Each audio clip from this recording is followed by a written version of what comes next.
Hallelujah. ಎಲ್ಲರಿಗೂ ಶುಭ ಮುಂಜಾನೆ. ಈ ದಿನದ ದೇವರ ವಾಕ್ಯವನ್ನು ನೋಡೋಣ. ಮಾರ್ಕನು ಬರೆದಂಥ ಸುವಾರ್ತೆ 10ನೇ ಅಧ್ಯಾಯದ 27ನೆಯ ವಾಕ್ಯ. ಯೇಸು ಅವರನ್ನು ದೃಷ್ಟಿಸಿ ನೋಡಿ, ಇದು ಮನುಷ್ಯರಿಗೆ ಅಸಾಧ್ಯ, ದೇವರಿಗೆ ಅಸಾಧ್ಯವಲ್ಲ, ದೇವರಿಗೆ ಎಲ್ಲವೂ ಸಾಧ್ಯವೇ ಅಂದನು. ಈ ದಿನದಲ್ಲಿ ಯಾವುದು ನಿಮ್ಮ ಜೀವಿತದಲ್ಲಿ ಅಸಾಧ್ಯವಾಗಿದೆ?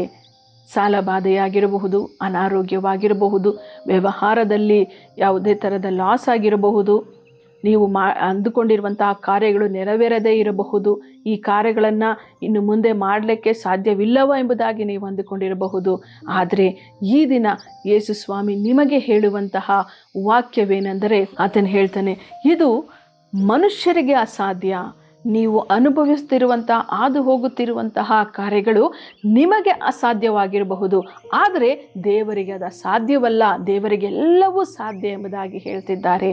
ಆ ದೇವರ ಮೇಲೆ ನಂಬಿಕೆ ಇಟ್ಟವರಾಗಿ ನಾವು ಮುಂದುವರಿಯೋಣ. ನಾವು ಇದರಲ್ಲಿ ಖಂಡಿತವಾಗಿ ನೀವು ಅಸಾಧ್ಯ ಎಂದುಕೊಂಡಿರುವಂತಹ ಕಾರ್ಯಗಳಲ್ಲಿ ಜಯವನ್ನು ಕಾಣುತ್ತೀರಿ. ಪ್ರಾರ್ಥನೆ ಮಾಡೋಣ. ಸ್ತೋತ್ರ ಕರ್ತನೆ, ಅಪ್ಪ, ಈ ದಿನದಲ್ಲಿಯೂ ಕೂಡ ಕರ್ತನೆ, ನನ್ನ ಪ್ರೀತಿಯ ಎಲ್ಲ ಸಹೋದರ ಸಹೋದರಿಯರಿಗಾಗಿ ನಾನು ಪ್ರಾರ್ಥನೆ ಮಾಡ್ತಿದ್ದೇನೆ. ಏಸಪ್ಪ, ಅವರ ಜೀವಿತದಲ್ಲಿ ಯಾವ ಕಾರ್ಯಗಳು ಅಸಾಧ್ಯವಾಗಿದೆಯೋ ಕರ್ತನೆ, ಅಪ್ಪ, ಸಾಲ ಬಾಧೆಗಳಿಂದ ಅನೇಕರು ಕಷ್ಟಪಡ್ತಿದ್ದಾರೆ ಏಸಪ್ಪ, ಅನಾರೋಗ್ಯದಿಂದ ಕಷ್ಟಪಡ್ತಿದ್ದಾರೆ ಏಸಪ್ಪ, ಕಷ್ಟಗಳಿಂದ ಕಣ್ಣೀರಿನಿಂದ ತುಂಬಿದ್ದಾರೆ ಕರ್ತನೆ. ಏಸಪ್ಪ, ಇನ್ನು ಮುಂದೆ ಈ ಕಾರ್ಯಗಳಿಂದ ನಮಗೆ ಬಿಡುಗಡೆ ಇಲ್ಲವಾ? ಇದು ನಮ್ಮಿಂದ ಸಾಧ್ಯವಾ? ಇದು ನಮ್ಮಿಂದ ಅಸಾಧ್ಯವಲ್ಲ, ಮುಂದೆ ಏನು ಮಾಡುವುದು ಎಂಬುದಾಗಿ ಅನೇಕ ಪ್ರಶ್ನೆಗಳಿಂದ ಕೂಡಿರುವಂತಹ ಜೀವಿತಗಳನ್ನು ನಿನ್ನ ಕರಗಳಲ್ಲಿ ಒಪ್ಪಿಸಿಕೊಟ್ಟಿದ್ದೇನೆ ಸ್ವಾಮಿ.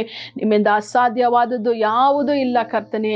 ದೇವರಿಂದ ಎಲ್ಲವೂ ಸಾಧ್ಯ ಎಂಬುದಾಗಿ ನಿನ್ನ ವಾಗ್ದಾನವನ್ನು ನಾವು ನೋಡುತ್ತೇವೆ, ನಮ್ಮ ಜೀವಿತದಲ್ಲಿ ಅನುಭವಿಸಿದ್ದೇವೆ. ಅದೇ ಪ್ರಕಾರವಾಗಿ ಈ ದಿನದಲ್ಲಿಯೂ ಕೂಡ ಪ್ರತಿಯೊಬ್ಬೊಬ್ಬರ ಜೀವಿತದಲ್ಲಿ ಅದ್ಭುತವನ್ನ ಮಾಡಿ ಕರ್ತನೆ. ಇರುವಂತಹ ಸಾಲ ಬಾಧೆಗಳಿಂದ ಅವರನ್ನು ಬಿಡಿಸಿ ಕರ್ತನೆ, ಅನಾರೋಗ್ಯದಿಂದ ಬಿಡಿಸಿ ಕರ್ತನೆ, ಕಷ್ಟಗಳಿಂದ ಬಿಡಿಸಿ, ಹೋರಾಟಗಳಿಂದ ಬಿಡಿಸಿ ಆಶೀರ್ವದಿಸಬೇಕಾಗಿ ಯೇಸುವಿನ ನಾಮದಲ್ಲಿ ಪ್ರಾರ್ಥಿಸಿ ಬೇಡಿ ಹೊಂದಿದ್ದೇನೆ ಕರ್ತನೆ. ಆಮೇನ್.